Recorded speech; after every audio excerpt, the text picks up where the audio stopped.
उजनी परिसरामध्ये म्हणजे पुण्याच्या जे धरणामध्ये भरपूर पाऊस झालेला आहे, त्यामुळे तिथनं मोठ्या प्रमाणात विसर्ग सुरू झाल्यामुळं उजनी धरण 100% भरलेलं आहे.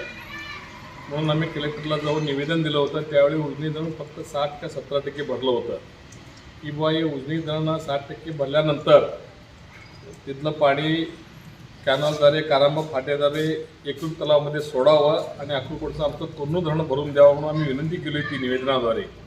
त्याप्रमाणे कलेक्टरने सांगितले की 3 तारखेला पालकमंत्री येणार आहेत, त्यानंतर आम्ही त्याचा विचारविनिमय करून पाणी सोडण्याचं नियोजन करू असं म्हटलं होतं.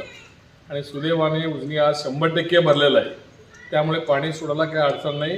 तिकडे भीमा नदीद्वारे लाखो विशेष पाणी वाया चाललेलं आहे कर्नाटकमध्ये, तिथेही पूर आलेले आहे.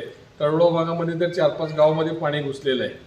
बंधारे सगळे ओव्हरफ्लो झाले आहेत, बंधाऱ्यावरनं पाणी चाललेलं आहे. म्हणून असं असल्यामुळे आम्ही इकडनं पाणी सोडा म्हणून कारांबे फाट्याद्वारे एकरूक वाजून इकडं आपलं कुर्णू धरणामध्ये पाणी घ्यावं आणि पुढील आमचे जे 8 केटीवर आहेत बोबलापर्यंत ते सगळं भरून द्यावं म्हणून आम्ही विनंती केलं होतो.